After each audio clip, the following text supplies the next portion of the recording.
বেতা করে সাহস কত আমায় ধরেছো, এক লোকই অন্দর ভরে জাপটে তুলেছো বেতারে। কবি কাফীন্দ্রনাথ ঠাকুরের লেখা অনুকাব্যের বই অদৃশ্য অশোক তুমি।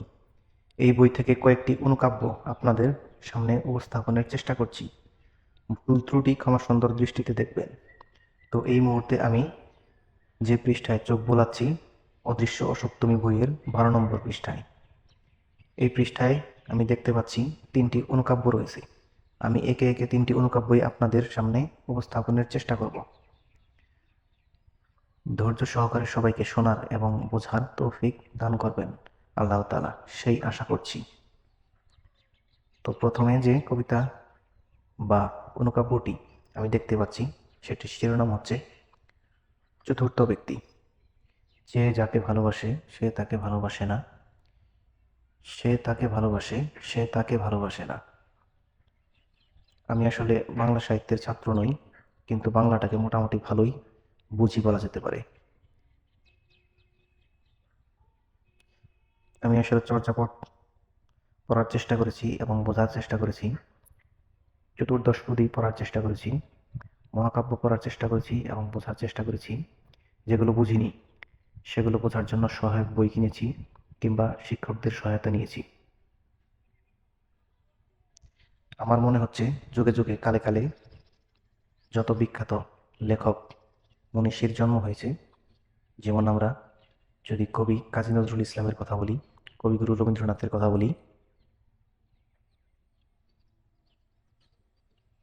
শরৎচন্দ্রের কথা বলি, বঙ্কিমচন্দ্রের কথা বলি, তাদের লেখনী দেখলে, লেখনী পড়লে আমরা সহজেই অনুমান করতে পারি যে তাদের লেখনীর মধ্যে এমন এমন শব্দ এসেছে, এমন এমন লাইন এসছে, যেগুলো সহজে মানুষের পক্ষে বোধগম্য নয়। সহজেই আপনি পড়ে যে বুঝে ফেলবেন, সেটা সম্ভব নয়। বুঝতে হলে বিশদ বিশ্লেষণ ব্যাখ্যার প্রয়োজন আছে, কিংবা অনেকে নজরুল কিংবা রবীন্দ্রনাথের উপরে পিএইচডি করেছেন। আজকাল অনেকেই রবীন্দ্রনাথ কিংবা কাজী নজরুল ইসলামের উপরে পিএইচডি করছেন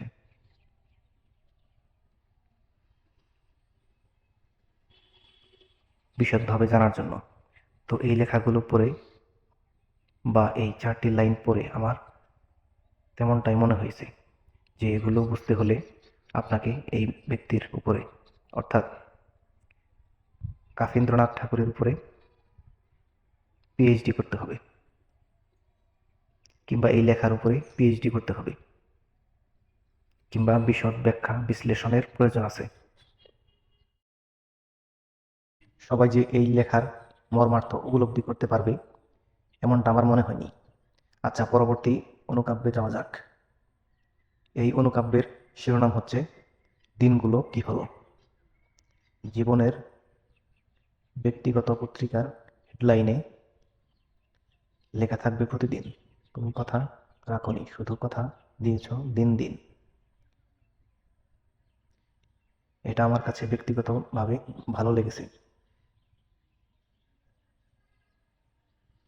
দিনগুলো কি হলো, একজন প্রিয়তমা তাকে কথা দিয়েছিল, কথা রাখেনি, এবং লেখাগুলো 1 2 3 4 5 লাইনের লেখা আমার কাছে বোধগম্য বলে মনে হয়েছে।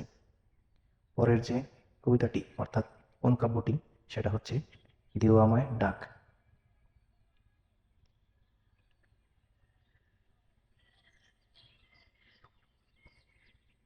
এখন আর কাঁদি না, কান্না জমা রাত, জীবনের চোখের জল শুকিয়ে গেলে কখনো রাত বেরাতে দিও আমায় ডাক। বুঝতে পেরেছি যে তার কান্না শুকিয়ে গেছে কিংবা কান্না জমে গেছে, তাই এখন আর কাঁদছে না। জীবনের চোখের জল শুকিয়ে গেলে রাত বেরাতে দিও আমায় ডাক। প্রিয়তমার প্রতি তার এই আহ্বান, আমরাও এই আহ্বানের প্রতি সহমত প্রকাশ করছি, কিংবা আমরাও সহমর্মিতা জানাচ্ছি তার প্রিয়তমাকে।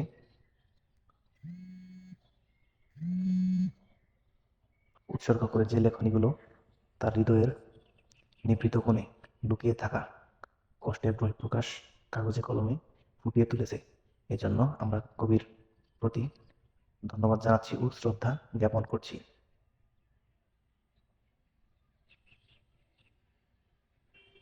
এবারে আরো একটি অনুকাব্য আপনাদের মাঝে উপস্থাপনের চেষ্টা করছি। অদৃশ্য অসুখ তুমি বইয়ের 25 নম্বর পৃষ্ঠা এই অনুকাব্যটি রয়েছে। এর শিরোনাম হচ্ছে বিবাহ হয়েছে। 3টে লাইনের একটি কবিতা কিংবা অনুকাব্য। ডিপার্টমেন্টের মেয়েটা এখনো জানে না যে তার ডিপার্টমেন্টেরই একটি ছেলে তাকে অসম্ভব ভালোবাসে। বাহ, কি সুন্দর, কি স্নিগ্ধ, কি হৃদয়স্পর্শী, কি মর্মস্পর্শী। আমরা চাই এ ধরনের লেখা তিনি সামনের বইমেলাগুলোতে আমাদেরকে উপহার দিয়ে যাবেন। তো এতক্ষণ ধৈর্য সহকারে যারা শুনলেন তাদের সকলকে ধন্যবাদ, এবং সেই সাথে দুঃখ প্রকাশও করছি। আপনাকে এই গুরুত্বপূর্ণ সময় আমি নষ্ট করেছি। দুঃখ প্রকাশের আরও একটি কারণ আছে।